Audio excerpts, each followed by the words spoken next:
Bienvenue au Polysécure épisode technique. On continue notre série sur le Red Team. Je suis accompagné de Kim. Bonjour. Va bien? Bien sûr.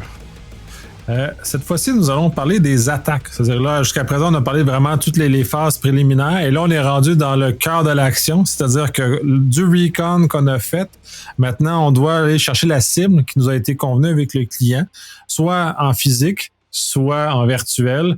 Et les deux aspects ont des éléments très intéressants et très palpitants. Fait que je vais te laisser commencer par le bout qui t'intéresse le plus ou il y en a quelque qui vient en tête le plus rapidement. À vrai dire, moi, personnellement, celui qui m'intéresse le plus, c'est toujours le côté physique. D'aller interagir avec les humains, c'est là qu'on va avoir le plus de surprises ou personnellement le plus de stress. Parce que tu peux pas décider de dire en plein milieu d'un exercice ou d'une attaque, dire donne-moi 5 minutes, je vais aller prendre un café pour me relaxer, je te reviens, mais que j'ai les idées claires. C'est comme un gros show d'impro où si tu te plantes dans ton sketch d'impro, la police arrive.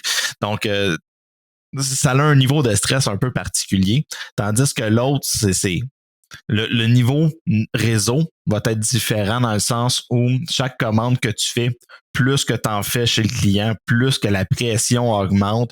Puis à un moment donné, ben, tu réalises que si tu fais un mauvais move, tout l'exercice est fini. Il va falloir que tu repartes de zéro ou ça va peut-être littéralement canceller l'opération.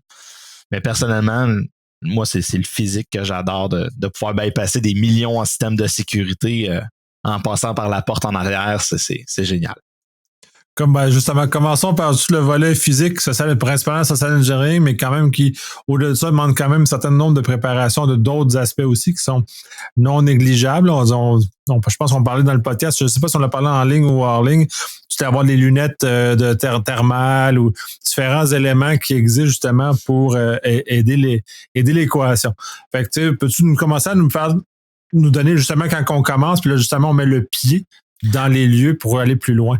Ouais, ben tu reprends tous les éléments que tu as eus durant ta reconnaissance. Tu as parlé un peu des lunettes thermales, c'est pas mal les dernières techniques qui a été démontrées, qui étaient faisables, où tu prends une caméra thermale pour regarder les gens qui entrent leur code, puis ça laisse un résidu de chaleur, donc tu es capable de voir dans quel ordre ils ont rentré leur code. Bon.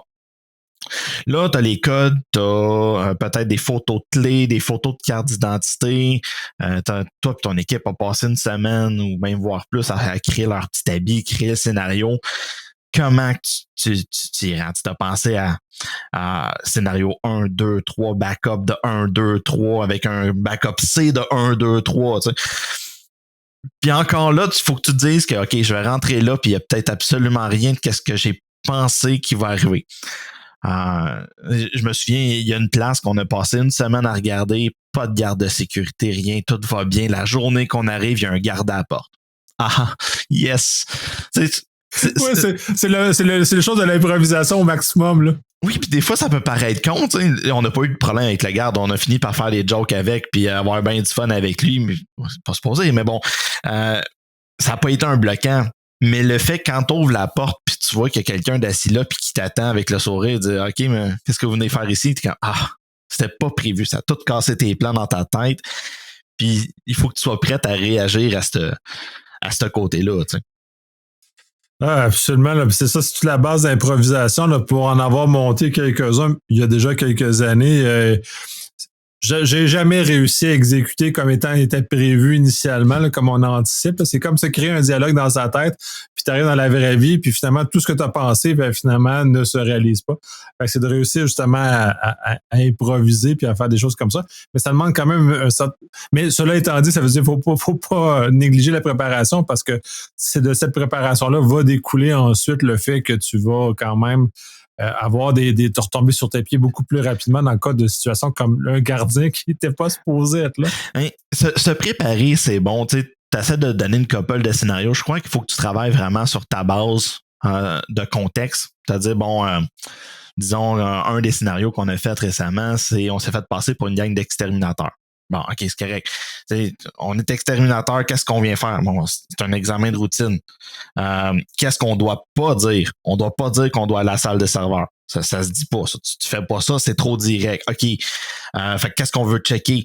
On s'est trouvé des checklists. OK, bon, on va aller examiner les poubelles, on va essayer d'examiner sous les bureaux, les places de poussière. T'sais. Le but, c'est d'avoir de l'air comme quoi on est là légitimement. Fait que essaie de voir c'est quoi qu'un exterminateur ferait, c'est quoi qu'il essaierait de spotter, trouve-toi des checklists, puis fais la job. Si tu rentres comme un gars tu sais, un concierge, ben vide les poubelles, nettoie les bureaux, désinfecte. Il faut vraiment que tu sois là, parce que les autres employés, s'ils te voient, ils vont se demander qu'est-ce que tu fais à, je sais pas moi, regarder les instincteurs ou d'aller faire quelque chose que t'as pas lié. Puis, ouais, c'est ça, faut pas sortir du personnage. Là. C'est justement, puis c'est un des points très importants d'ailleurs, puis à la fois, c'est un peu un rôle d'acteur en quelque sorte. Faut que tu restes dans ton personnage. Puis les gens ont l'habilité naturelle de détecter quand tu sors de ton personnage, puis très facilement et très rapidement d'ailleurs. Là. C'est pour ça que c'est dangereux aussi d'aller essayer d'exécuter des fois des scénarios que tu n'es pas très à l'aise. Des fois, tu peux te dire, ah, je vais me faire passer pour le gars de l'air climatisé, on va rentrer super facilement, ça va être le fun. Ben, si tu connais absolument rien des systèmes d'air climatisé, tu as de l'air un peu tata s'il te pose des questions. Surtout si tu te mets à chercher c'est où l'air climatisé, puis tu passes à côté, puis le gars va te regarder croche, c'est fini, là, c'est direct. C'est bon d'avoir des scénarios que t'as fait un peu de recherche puis t'as réussi à avoir de l'information, soit de collègues ou que t'as déjà travaillé dans le domaine. Moi, je pense, exemple, à Devian Olam. Jamais il va essayer de se faire passer pour un gars de la construction. Il connaît absolument rien là-dedans. Mais par contre, se faire passer pour un locksmith ou un gars d'ascenseur, c'est son dada. Mais moi, me faire passer pour un gars d'ascenseur, OK, là, je m'y connais un peu plus récemment, mais encore là, je sais pas c'est quoi la checklist qu'ils doivent faire, les mesures de sécurité qu'ils doivent prendre. Je vais peut-être me faire planter si j'essaie de me faire passer pour eux autres. Donc, c'est vraiment plus d'y aller dans un contexte où tu sais ce que tu fais, tu connais vraiment ton truc, puis en plus, ça va t'aider au niveau du stress. Parce que si tu sais de quoi tu parles, mais que le client se mette à se poser des questions, tu es peut-être en mesure de sweet talk your way through it. Ouais, ça prend des bonnes capacités à être capable de justement sweet talk, comme tu dis, là, de justement de manœuvrer une conversation pour te sortir du pétrin, puis justement que de réduire les soupçons, parce que tu sais, c'est ça aussi. S'il commence à avoir des soupçons, puis il pose des questions, puis on ne réussit pas à les atténuer, on s'en va tranquillement vers une situation beaucoup plus compliquée. Oui, mais dès qu'il y a des soupçons, des fois, tu viens qu'à le savoir dans l'attitude des gens. Au début, c'est on veut juste t'aider. Puis là, à un moment donné, tu vois que non, tu repars pas de là tant si longtemps qu'ils n'ont pas réussi à t'aider. Puis là, c'est juste, OK, comment que je me sors de là sans créer une alarme ou quoi que ce soit? On en avait une madame, là, tellement gentille. La madame a tout fait. On a dérangé le building en entier en posant des questions à tout le monde parce qu'on trouvait pas était où la salle des serveurs. Mais elle, quand elle a entendu, il nous manque juste ça à checker. Ah ben là, vous allez pas revenir pour ça. Attends, on va trouver quelqu'un. Écoute, on en a dérangé les gens à ce moment-là. Elle s'est mis un moment donné à dire, écoute, je vais trouver quelqu'un. Elle s'est mis à appeler du monde au téléphone. Elle disait, écoute, là, il faut qu'on parte de là. Puis tout ce qu'on lui disait, OK, ben ça va être l'heure du lunch. On va revenir après le lunch. Écoute, on va appeler à la centrale. Ils vont peut-être pouvoir nous indiquer, nous donner plus d'informations. Non, attendez, ça sera pas bien long. Je vais vous trouver l'information. Là, juste attends que quelqu'un a décidé de venir contrôler notre identité, de nous aider d'un autre building, la gestion des bâtiments. Fait que là, elle dit, écoute, il arrive dans 5 minutes, je vais aller me faire un café, je reviens, écoute. C'est fini, on s'en va de là, c'est sûr, certain que là, c'est fait si on reste là. Ah oui, votre cover était brûlé, là, mais au lance-flamme, là. Ah ouais. Elle voulait vraiment juste nous aider, mais ça a tellement été complexe d'essayer de nous aider qu'à un moment donné, les réponses, quand ils viennent pas facilement, tu cherches un contact, tu cherches un numéro de contrat. Si tu tombes sa personne qui sait qui contacter dans l'organisation, ben, elle va faire ses validations. Puis si ça ne fit pas, ça commence à être suspect. Elle va appeler du renfort. Là. Ouais, ben surtout quand c'est des éléments qui sont inattendus. Puis c'est aussi ça qui est difficile dans la planification parce que c'est rare qu'on est capable de mettre en œuvre un événement planifié pour que les gens soient justement, qu'on soit attendu là.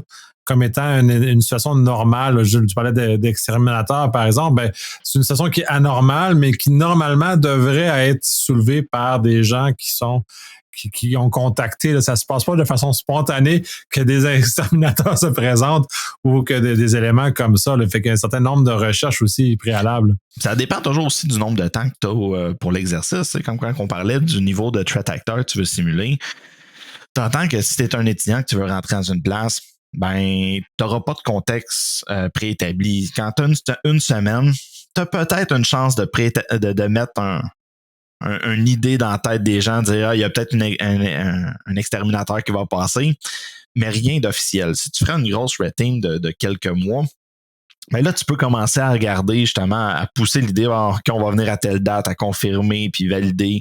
Tu peux le faire en plusieurs étapes avec un peu de vishing. Mais ça dépend toujours de où est-ce que tu veux aller avec ton scénario. Puis des fois, d'être trop préparé peut te tirer dans le pied. Je prends l'exemple encore de la madame. Là, on avait pas les bonnes informations. Ça nous a nuit parce qu'elle l'a cherché. Mais dans d'autres cas, on arrive, dit, on vient pour rencontrer M. Bertrand. Bon, on ne connaît pas de M. Bertrand. C'est correct. Puis, ils vont pas aller chercher plus loin parce qu'ils peuvent pas aller la contacter. Si j'aurais eu le bon nom, je m'en viens parler avec M. Beaulieu, puis le M. Beaulieu, ben la personne, elle le connaît. Ah oui, attends un peu, je vais l'appeler. Ben là, t'es fait parce que le gars il va venir te rencontrer, puis c'est fini, là. Fait que des fois aussi, d'avoir la mauvaise information volontairement peut être utile. Je crois d'avoir les cartes prêtes dans ton arsenal, puis décider selon l'interaction que tu as avec les gens, ça peut être utile. Des fois, tu vas volontairement dire de la mauvaise information aussi. Ouais, parce que dans ton cas de salle de serveur, ça t'a nuit de ne pas avoir l'information. Mais effectivement, c'est de savoir comment jauger. Puis c'est ça, quand je parlais de la préparation, ce qui est important, c'est justement que tu as les cartes dans ton jeu. Puis je pense que le terme que tu utilises, c'est vraiment de préparer tes cartes pour les capables de les jouer au moment que tu dois le faire, comme ceux qui ont l'habitude de jouer aux cartes. Les jeunes générations jouent moins aux cartes que des vieilles générations. Mais des vieilles générations qui ont joué aux cartes beaucoup, ben tu fais que les cartes tu as dans les mains. Fait que si tu as un bon jeu, tu t'es monté un bon jeu parce que tu t'es préparé, c'est plus facile de jouer puis de descendre puis de réussir à atteindre ton objectif que si t'es sous-préparé puis finalement tu as un jeu de merde parce que tu t'es pas bien préparé. Là. J'avais pas pensé que ça allait trahir mon âge un peu, celle-là, mais c'est de même, surtout, tu sais. Après ça, c'est les principes d'ingénierie sociale qui embarquent le classique. Les gens, on a tendance à vouloir aider.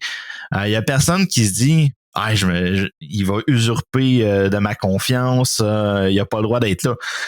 Tu arrives bien confiant avec ton collègue, avec un coffre à outils, tu dis on s'en vient faire ça. Je me suis pas fait aviser. Ça arrive tout le temps, on se fait dire ça à journée longue. Écoute, c'est correct, avez-vous besoin d'aide? Non, tout est beau. OK. Tu l'as pas dérangé dans sa job, t'as été gentil, t'as fait des jokes. T'es pas là pour venir faire une bêtise ou t'arrives pas là agressivement. Là. Fait que les gens ont tendance à t'ouvrir la porte puis juste vouloir t'aider, justement. Ouais, c'est souvent ça. Puis ça, c'est des trucs de base en ingénierie sociale, là, justement d'être accommodant, d'être humain, d'être ce genre de choses-là. Puis pas plus tard que ce matin, j'étais avec un cas comme ça où dans ce cas-ci, j'étais pas dans un chose, c'était un cas légitime dans ce cas-ci. Mais s'il avait été moindrement non légitime, ça aurait été tout autre parce que la chaîne des événements, il n'y a eu aucun contrôle, il n'y a rien. J'ai déposé mes affaires, j'ai fait le recon, j'ai tout vu mes affaires. Fait que dans ce cas-ci, ça aurait pu être un peu plus problématique dans ce cas-ci. Mais cela étant, d'être sympathique justement avec les pauvres gardiens qui se font tout le temps gueuler par du monde, d'être moindrement sympathique, ça va aider, ça aide énormément. Puis il y a des cas aussi que j'ai vu que là, on parle de semi entre les deux, où justement les adjointes administratives sont maltraitées et donc c'est tellement facile à manipuler parce que justement on leur donne un peu d'attention, un peu de choses, puis on tombe directement dedans. Là. Ça, puis les personnes à courtoisie, ils sont là pour aider, puis ils se font barouetter d'un bord puis de l'autre par des gens qui ont une mauvaise journée.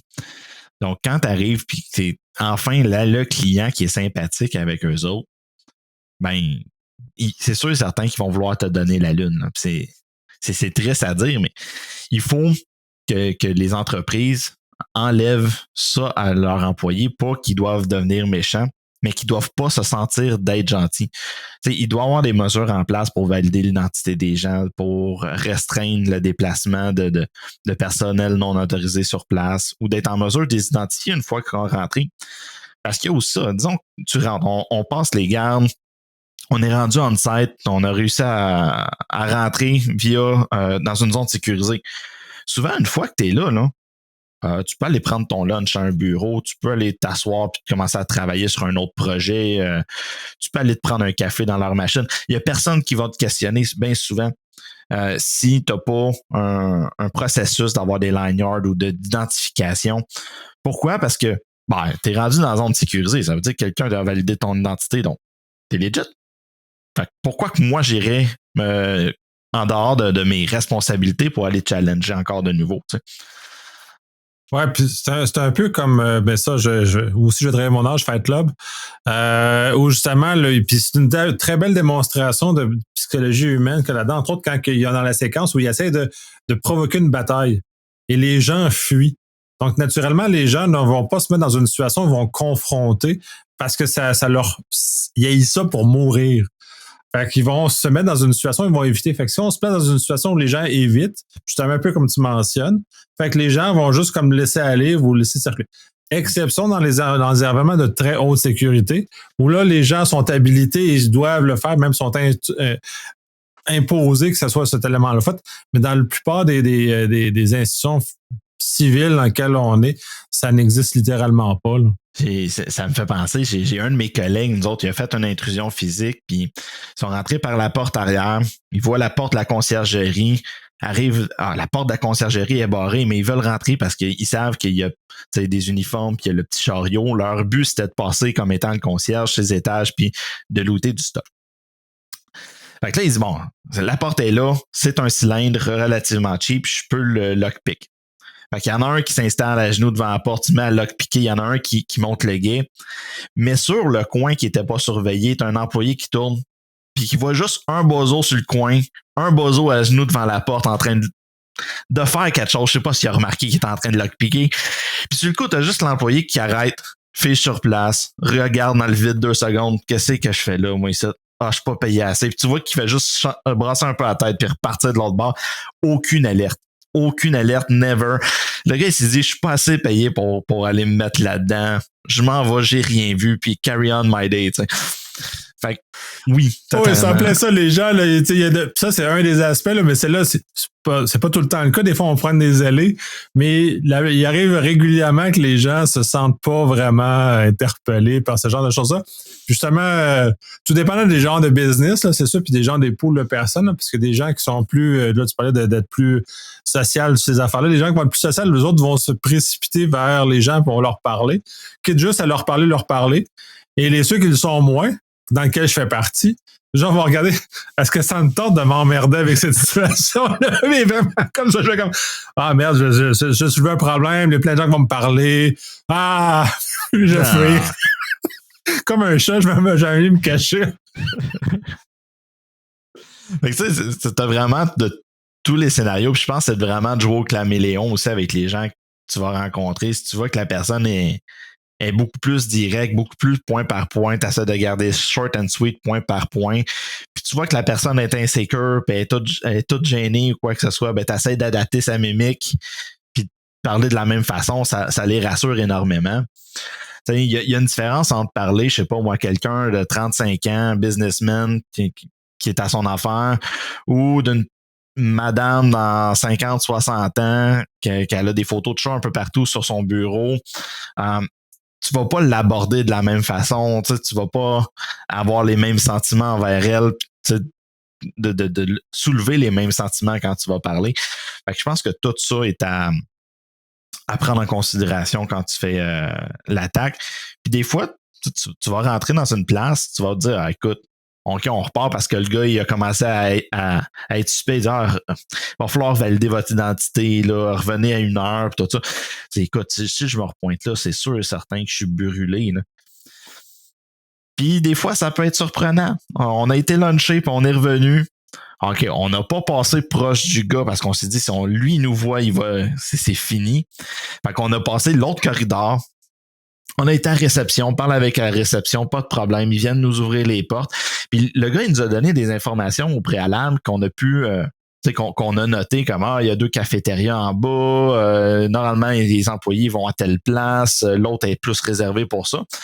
Sur le coup, je me dis, bon, c'est correct. Il nous donne l'information. On va voir qu'est-ce qu'on en fait. Garde ça dans le fond de ta tête. Puis. Mais une fois qu'on est arrivé à la réception, là, on avait des gens qui n'étaient pas au courant de la place. Ils disaient, qu'est-ce que vous venez faire ici? On s'est fait dire qu'il y avait 2 cafétérias en bas qu'on devait venir valider. On a re-shooté les mêmes informations que le gars nous avait données. Donc, la personne nous a littéralement, même si elle était suspect, nous a donné l'information requise pour passer la deuxième personne. Puis là, on avait tellement d'informations internes que c'était sûr qu'on avait d'affaires là et qu'on était déjà venu. Donc là, on s'est fait ouvrir les portes. La petite madame est même venue nous montrer où est-ce que c'était. Puis on a dit, OK, bon, on va continuer notre job. Merci beaucoup. Elle est repartie parce qu'on connaissait déjà la job. Oui, mais ça, c'est important. Puis là, je vais encore travailler encore plus mon âge, finalement. Je vais faire ce que mon père disait quand j'étais adolescent, il y a fort longtemps. Il dit, il faut maîtriser le vocabulaire. Puis c'est exactement ce que tu viens de mentionner là. Ou dans le fond, dans ce contexte-ci, maîtriser le vocabulaire de l'entreprise dans laquelle tu es. Il va t'aider justement à passer inaperçu parce que là, tu parles comme eux autres. Donc, tu es un membre de la tribu. Tu es un membre de la gang. Et quand tu es le membre de la gang, là, encore plus le seuil de scrupules et de vigilance va diminuer, là, mais de façon là, très, très importante. C'est très important de réussir à capter ces affaires-là vite parce que sinon, le mauvais vocabulaire va justement faire complètement l'inverse. Il va soulever les alarmes tout de suite, puis les gens vont devenir ultra vigilants. Et peut-être trop, d'ailleurs. C'est un gros show d'acteurs, tu sais, comme qu'on le disait, là. Si t'arrives avec un langage tout soigné, hyper, j'allais dire bourgeois, mais c'est pas tant ça, mais vraiment de très classe, puis tu te fais passer pour un gars de la construction ou quelqu'un qui vient réparer les ascenseurs qui est à moitié tout sale. C'est pas tant l'environnement que tu vas avoir ce parler-là. Pareil, si tu parles comme un bûcheron puis que tu arrives en veston-cravate, ça pourrait des fois passer, mais tu as pas mal plus de chances de te faire remarquer, du moins. T'sais. Fait que c'est adapté à ton environnement. Effectivement, il faut vraiment lire son environnement. Y a-t-il d'autres éléments? Parce que là, on a vraiment focusé sur le social engineering, parce que dans le fond, l'aspect physique n'est pas que social engineering non plus, même si ça en fait quand même une bonne partie. Ben, pas tant. Te fondre en masse aussi, des fois. Autant que tu peux te faire passer comme un exterminateur, que des fois, tu vas vouloir rentrer en veston-cravate puis te faire passer parmi des employés. Je pense que tous les cas, les scénarios doivent être analysés. C'est ça pourquoi que la Recon est si intéressante. Puis ça l'amène justement au côté réseau que tu peux te promener puis te brancher des appareils malicieux sur le réseau. Que tu vas pouvoir utiliser aussi dans une deuxième phase de Red Team où là, tu as réussi à avoir ton accès initial puis comment que tu agis une fois sur le réseau. Oui, ben c'est ça, effectivement. Tu as glissé vers l'aspect plus réseau, plus conventionnel pour les gens en cyber, là, justement des attaques de cette nature-là. Un exemple d'équipement que tu vas justement planter comme ça, puis comment tu vas l'utiliser un peu sans tomber dans le détail trop précis. Là. Ben, t'as le classique, le petit Raspberry Pi qui a une connexion GSM vers l'extérieur. Comme ça, tu t'exfiles pas l'information sur le réseau. Vois-tu, dans le contexte d'exterminateur, on avait mis ça dans une grosse trappe gluante d'Antira. Comme ça, il était bien camouflé, apparaissait pas. OK, c'était louche parce que t'avais une trappe à rat branchée sur le réseau. Mais aux premières vues, ça sonnait pas d'alarme. T'as souvent des clés USB qui va mettre des keyloggers puis qui va envoyer des pings de temps en temps une fois que le processus va être roulé. Des fois, ça va être une macro Excel que les gens vont avoir cliqué puis que le processus va être infecté puis que tu vas utiliser pour justement mettre tes points de persistance. Quand tu fais des red teams, tu vas souvent utiliser 2 C2 des programmes de commande et contrôle à distance. Tu vas en avoir un qui va être pour toutes les communications court terme que tu vas utiliser pour ton day-to-day et que tu vas avoir 2-3 instances qui roulent en parallèle. Puis s'il y en a une qui brûle, c'est vers ça, juste à temps que la Blue Team se mette sur ton dos, puis elle t'aime plus, puis qu'il y a de blacklist de partout. Puis tu as ton Long Haul, que là, lui, c'est tu le mets et tu souhaites que tout le monde l'oublie.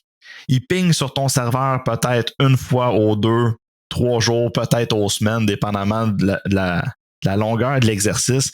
Puis tu veux pas que personne y touche. Tu veux juste qu'ils viennent te poker de temps en temps. Puis comme ça, si tu perds tous tes accès, tu peux lui dire, prends-moi un autre de mes short hauls que j'ai remodifié, puis on se revoit dans une semaine, mais qui pop. T'sais. C'est effectivement très intéressant. Mais ça c'est les cas plus classiques. Là. Pour ceux qui ont écouté Mr. Robot, il y a plusieurs de ces éléments-là, justement, qui sont très bien démontrés dans cette série-là. Et justement, quand tu arrives, justement, là, tu parles de mise en œuvre de l'attaque réseau. Parce que, ça prend du temps de réussir, parce que là, on pense que on attaque le site web, puis on est dans les choses corporatives, ça prend plus de temps. Tu parlais aussi des macros dans Excel, qui sont un très bon véhicule pour réussir à mettre son pied dans l'organisation. Heureusement ou malheureusement, tout dépendant comment on regarde ça. Là. En tout cas, Blue Team, sachez que les macros dans Excel, c'est à interdire à tout prix. C'est un des véhicules les plus toughs. Oui. Mais ça va vite. Le monde, c'est à quel point qu'il réalise pas, c'est à quel point qu'une attaque peut aller vite. On dit, ça prend du temps. C'est pas l'attaque qui prend du temps, c'est toute la weaponization, tout le côté de militariser des objets simples. C'est ça qui prend du temps. Mais ça, t'es loin de l'entreprise, puis l'entreprise voit rien de ça. On s'entend qu'un envoi de courriel malicieux, si tu envoies ça à une centaine de personnes ou à une dizaine de personnes, puis se mettent à cliquer sur le lien, ben les creds partent. Ça part vite. Pourquoi? Parce que sur 100 personnes, tu vas peut-être en avoir 10 qui vont avoir vu le courriel, pris action, puis envoyé leur creds. Puis il y en a peut-être 4-5 qui peuvent être faits. Donc, si les 4-5 qui ont des moyens de persistance qui sont mis et qui sont mal détectés, c'est énorme. Puis ça se passe en dans 5-10 minutes. Parce qu'on s'entend que le gars qui va lancer son attaque, il va être prêt, lui, il t'attend. Dès que le creds rentre, il y a le portail à côté, puis go, on l'essaye, puis le but, c'est de rentrer. Parce qu'ils savent que la Blue Team va faire leur job, va resetter les mots de passe, va changer. Donc, c'est go, c'est maintenant. Là. Oui, puis c'est ça, puis c'est un point très important aussi à mentionner, parce que le but de Red Team, c'est de tester le Blue Team, puis sa vitesse et sa capacité d'intervention. Malheureusement, dans ma carrière, j'étais déçu en général, mais j'étais pas dans des endroits très matures. Mais c'est ça que les gens ne voient pas, parce que j'ai pas avoir fait de la réponse à incident aussi, puis là, dans le fond, c'est où le volet Red Team, mon expérience, ça rentre en jeu. C'est que quand on se fait attaquer par un fichier Excel, d'ailleurs, qui fait une macro puis qui commence à avoir généralement des rançongiciels dans ce cas-ci, c'est exactement la même manœuvre qu'un Red Team va faire. Fait que si nos systèmes sont pas là, et c'est là l'important, quand que le fichier Excel a été exécuté, le Red Team, il rentre comme ça, comme le malveillant va rentrer à la même vitesse et va créer des dommages très importants dans l'organisation. Puis là, c'est dans les médias énormément. Au moment qu'on va diffuser ça, je pense qu'il va y en avoir eu probablement d'autres qui vont être sortis dans les médias, mais c'est quasi hebdomadaire qu'on a un cas majeur dans lequel on entend. Et c'est ça qui est important, ça revient à quelle vitesse on est capable de mettre en œuvre pour ce genre de scénario-là. Là. Puis la période temporelle est tellement quelque chose de subjectif à la personne qui va analyser. On s'entend que moi, si on me dit on t'a détecté, OK. Combien de temps? Le lendemain, on est arrivé et on avait dans nos logs. OK, fait que tu me dis qu'il y a 12 heures qui ont passé. C'est rapide pour nous autres. Avant, on était à 3 jours. Ouais, c'est parce qu'en 12 heures, j'ai le temps de plus être là puis d'être rendu ailleurs, bien loin, puis d'avoir looté le stock. Mais pour eux autres, c'était bon. Pour d'autres clients, même 15 minutes, c'est trop. Parce que 15 minutes, si c'est des failles qui sont automatisables, tu peux exfiltrer beaucoup de données. Donc, il y a beaucoup de choses à analyser quand tu deals avec du temporel. C'est pas tous les systèmes qui doivent avoir le même poids et la même métrique à ce niveau-là.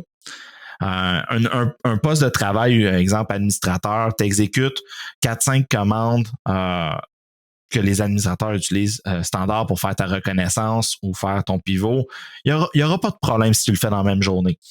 Mais des systèmes haute sécurisés qui a presque jamais aucune ligne de commande qui se fait rouler là-dessus, roule 5 commandes dans la même journée, tu vas te faire flaguer. T'es mieux désespacé dans le temps, comme une semaine, tu vas en rouler une, tu vas en rouler une autre pour réussir à compromettre le système derrière. Mais c'est toujours à prendre en considération.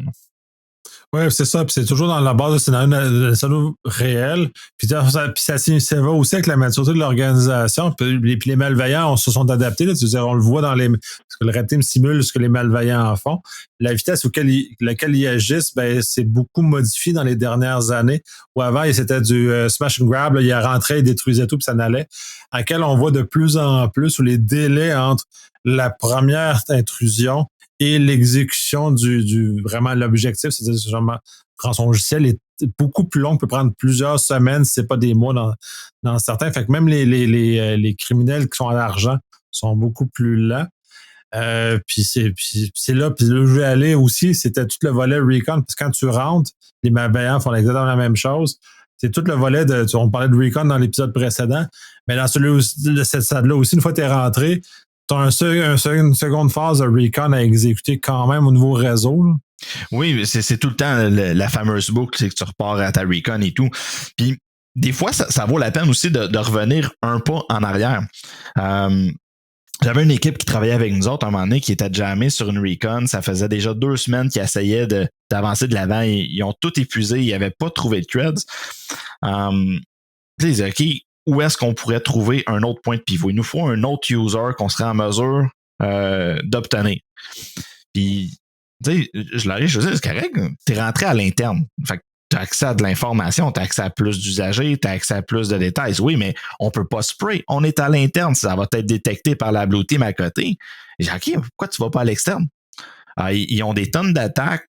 Change ton adresse IP avec des systèmes genre AWS qui font de la rotation d'IP, puis spray de l'externe. Ouais, mais ils ont tout fait. C'est pas grave, tu vas pouvoir peut-être le réutiliser à l'interne. Des fois, de reculer un point en arrière, de voir qu'est-ce qui a été publié sur les médias sociaux, quoi que ce soit, comme les leak passwords, te permettre de le réutiliser parce qu'ils utilisent peut-être pas les mêmes mots de passe ou peut-être que tu vas réaliser que le sysadmin, c'est un gros fan de Game of Thrones puis tu vas essayer les maisons de Game of Thrones, ses serveurs, puis ça va rentrer. Ça arrive très souvent, ça. Là. C'est malheureusement un classique. Je